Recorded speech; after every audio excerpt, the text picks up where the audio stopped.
UCT management is working to get students back in residences as soon as possible. Meals and essentials have been provided to those who lost possessions in the fire that ravaged the university. The university says it's also meeting with experts to make sure structures are safe. Monique Mortlock is following the story for us. She joins us now live. So, Monique, the university is working to get these students back on campus. How are they doing that?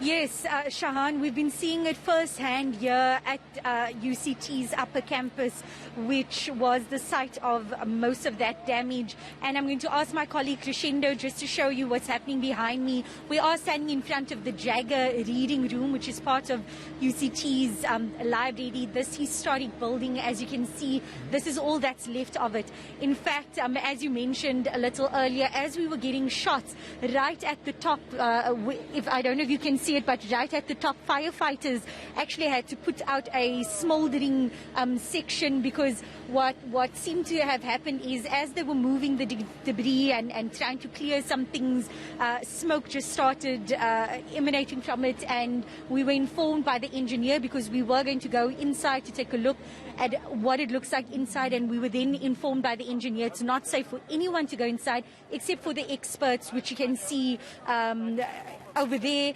And what is happening at the reading room is that they are trying to pump out as much of the water as they can, because the water that was used was obviously there to douse the flames. But right now, those working for the special collections team, they are really itching to get back in there, but obviously only when they get the all clear to do so, to try and see what they can salvage from the collection. According to one of the principal archivists, Michael Singer, the majority of the work seems to be intact, although they have lost some priceless artifacts. And earlier we spoke to Vice Chancellor Professor Pakeng, who had this to say when it comes to the assessments that they are doing and the process to move students, those thousands of students who were displaced, to move them back into their residences from tomorrow.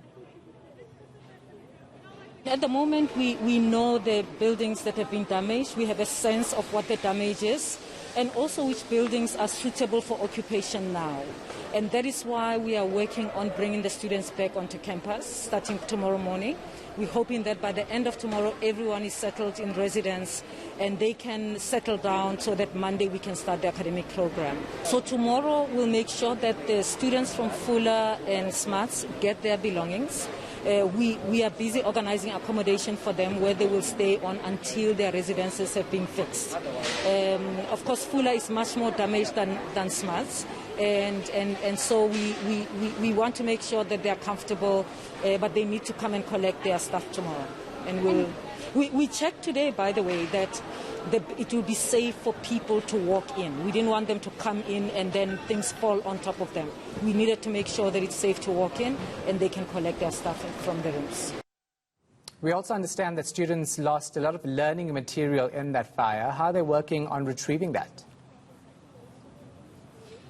Yes, Shahan, and this has happened in the middle of test week for many students. They were supposed to write on Monday, and when they were told to evacuate, many of them barely had time to take a laptop with them or study material or their textbooks. So all of this may have been lost. Obviously, the students haven't been allowed back on campus yet, so they don't know yet what they have lost, especially those students from Fuller House and Smuts Hall, which were the residences most heavily impacted.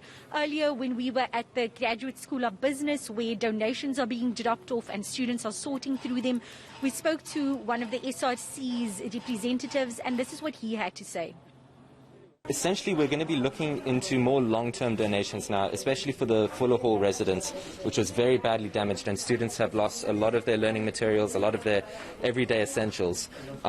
So on that front, we're going to be needing stationery, blankets, linen, clothing, especially winter clothing and larger-sized clothing, and especially since Fuller is a female residence, especially women's clothing and plus-size clothing. And then also chargers and, if possible, laptops and electronics, because a lot of that was damaged in the fire as well.